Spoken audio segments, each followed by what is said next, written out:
गोंय आनी रशिये मदीं आंतरराष्ट्रीय उड्डाण गोंयांत सुरू आशिल्ल्यान गोंयच्या पर्यटनाचेर कसलोच परिणाम जाल्लो ना। देशांतर्गत पर्यटनांतय लक्षणीय वाड जाल्या म्हूण दाबोळे विमानतळाचे संचालक गगन मल्लिक हांणी सांगलां। RTX गोवा खातीर दाबोळच्यान प्रसाद नायक।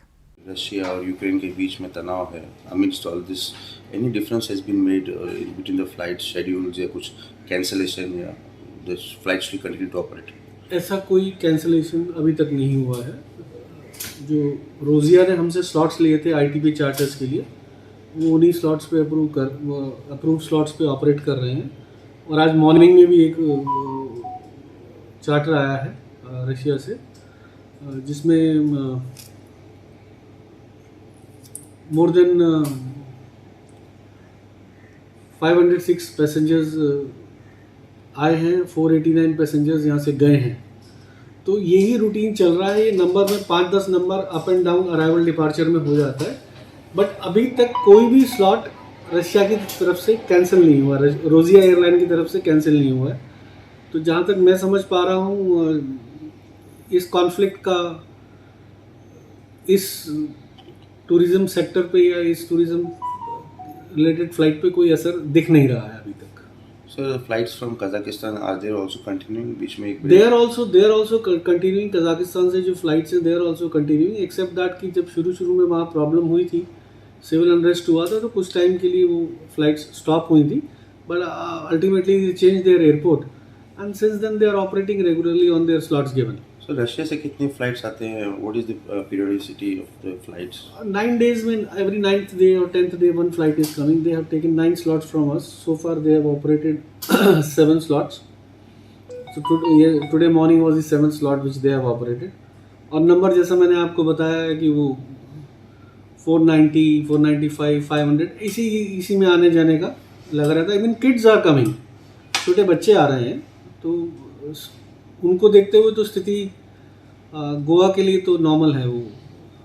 Sir what about domestic flights में कोई पिकअप हुआ है? Domestic tourism has picked up very well and I must say that कि whole through this pandemic the contribution of domestic tourism has been wonderful as far as Goa state is concerned. yesterday night up till 12 there were 82 departures और उसमें 82 ही arrivals थे, schedule arrivals domestic के, और उसमें more than 12,000 passengers आए हैं, more than 13,000 passengers गए हैं। तो ये बेसिकली सीक्वेंशियल है, डिपेंड करता है किस तरह के वीकेंड्स हैं, किस तरह के वीकडेज हैं, लीव्स के कैसे सिनेरियो हैं, but domestic flights have picked up very well. मुझे तो गोवा में एयर ट्रैफिक में कोई ऐसा डिफरेंस दिखाई नहीं दे रहा, क्योंकि ना तो मेरे नंबर ऑफ पैसेंजर्स कम हुए हैं आने वाले। जब वो आने वाले नंबर ऑफ पैसेंजर्स कम नहीं हुए तो मेरे जाने वाले नंबर ऑफ पैसेंजर्स भी कम नहीं हुए हैं। तो उस हिसाब से हम जैसा रूटीन में शेड्यूल में वॉर से पहले जितने लोग आ रहे थे जा रहे थे रशियंस, उसी तरीके से मूव कर रहा है सर। बेसिकली रिलीफ फ्लाइट आने वाली है, और दीज आर ऑल स्पेकुलेशंस। अभी तक हमारे पास कोई इन्फॉर्मेशन नहीं है कि there will be any relief flights coming. There is no slots filed for any relief flights. Nobody has approached for any relief flights. As of this hour, there is no intimation, no requests in this regard. Rather, एक चीज़ और share कर दूँ मैं आपके साथ कि air India ने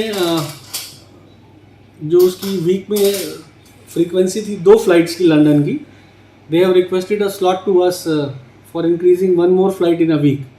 तो यानी कि लंदन के लिए यहाँ से 3 फ्लाइट हो जाएंगी। We are looking into the slot and slot timing। तो बेसिकली ये दर्शाता है कि हम वापस नॉर्मलसी की तरफ बढ़ रहे हैं धीरे धीरे।